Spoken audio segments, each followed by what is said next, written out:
Hey everyone, Reverend Dr. Katie. I hope you're doing great. This is my first video in forever, and you can even hear my voice is a little scratchy. I have had bronchitis and I've been just really sick for about the past month so I may cough intermittently in this video, but we're gonna make it through. I'm just really excited to be coming to you live.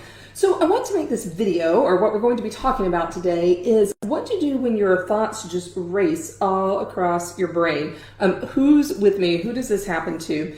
You're trying to be still, you're trying to be in a state of listening, in a state of prayer, maybe even meditation, and your thoughts are just going 90 to nothing. Let me tell you the things that happen to me when I sit down and I try this. I start making grocery lists. I start worrying about all the tasks I didn't get done the day before. They start running around in my head. I'll start remembering some conversation that I had when I was in 8th grade, something snotty that someone said to me, and replaying that. I'll start thinking about all the things I need to do in the next year, or I'll be thinking about how to make that one dish and the key ingredient that I may need.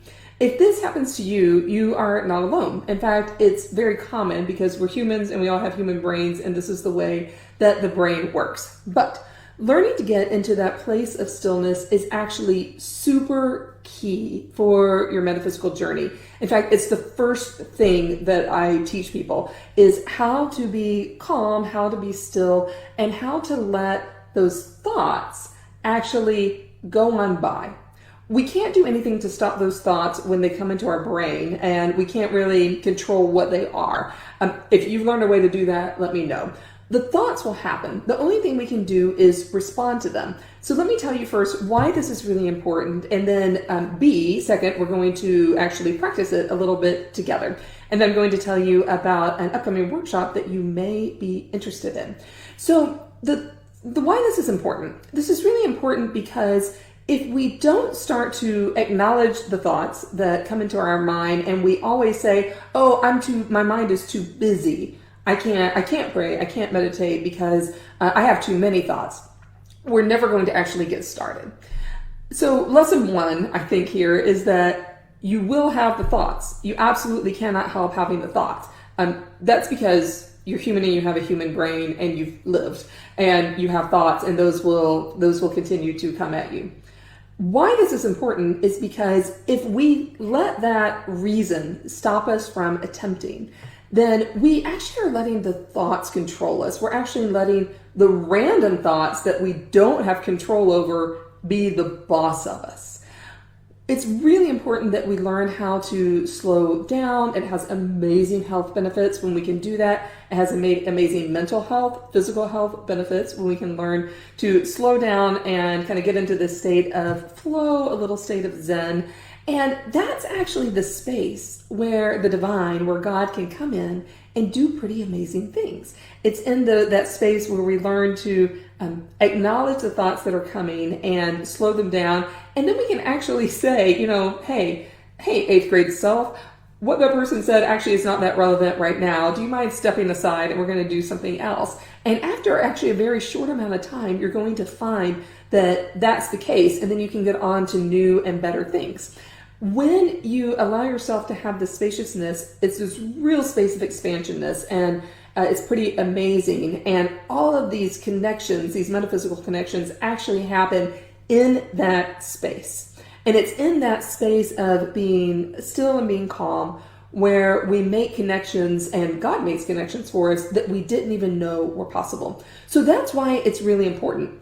If we spend all of our time way up here at the surface of the thoughts, then we never actually get to the deeper connections, and we never actually get some of those questions answered. So hopefully that tells you why this process is really important. And you know that you're not alone if you're also making grocery lists and thinking about 20 or 30 or 40-year-old conversations that happened. That's just kind of par for the course of being incarnated.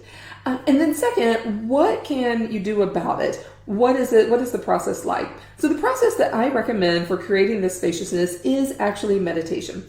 And probably the most common thing I hear is like, I can't meditate, my mind is too busy. You meditate because your mind is too busy. I promise your mind is probably not busier than mine. I have racing thoughts all of the time. I have a zillion ideas. I have a zillion problems that come to me. And every time I sit down to be still, they all come flooding in at once. And I think I need to deal with every single one of these right now.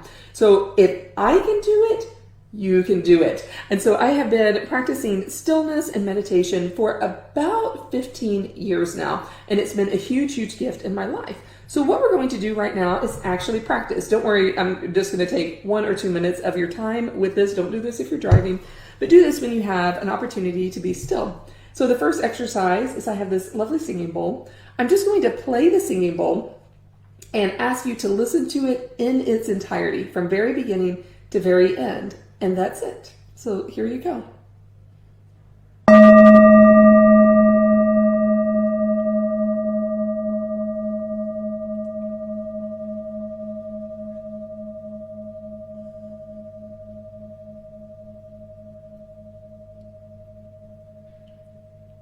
Okay, I could probably hear it for a little longer than you could just because it's right beside me. But in that act of just paying attention, you entered into the kind of pre-meditation state. You entered into that state where you were allowing yourself to focus on one thing, which was the sound of the bowl. And even if other thoughts entered your head, no big deal, that happens. You were still able to focus at one level on the sound of this bowl. So I'm going to do it again, but after the sound finishes, we're going to sit in silence just for about 30 seconds. And what you're invited to do, and I'll give you a little prompt when the time comes, is to simply focus on your inhale. You focus on your inhale, you'll exhale naturally, and then the next time you inhale, you just focus on that inhale. You may have other thoughts that come into your head, and that's okay. You simply return to the focus on that inhale whenever they do. So let's give that a try. I'll strike the bowl and listen to the sound.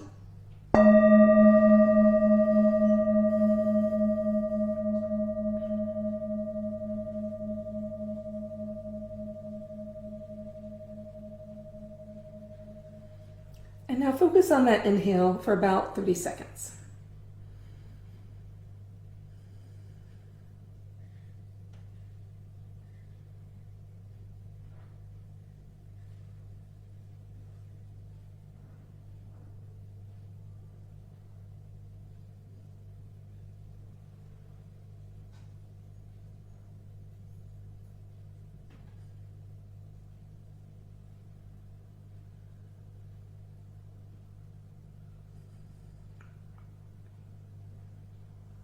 Now that you've done that, I'll play the bowl one more time.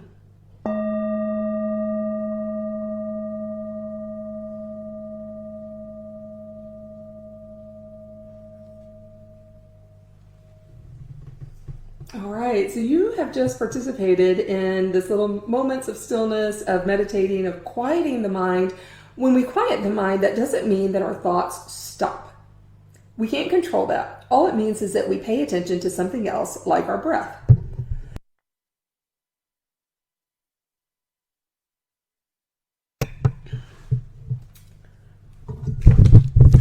During that whole breathing exercise, I felt the need to cough, and there it came. So again, can't control that, can't judge it, just let it happen.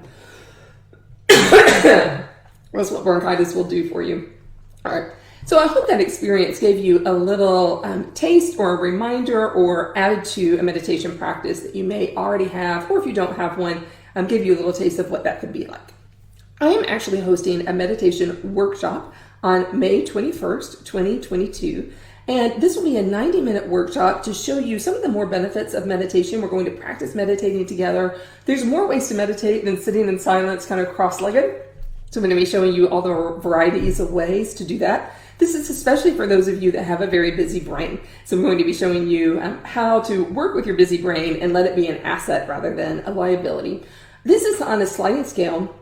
There's a suggested donation of $25, but if that's too much, you can actually register for as little as $1. So literally, you can't beat that. I want to get these skills out there in the world. The more people we have meditating, the better. It's the foundation for your metaphysical practice. So if you've never tried, this is the perfect time to get started. If you want to reinvigorate your meditation practice, then this is also another way to enliven it again. So I hope to see you there. I put the link at the bottom of the description.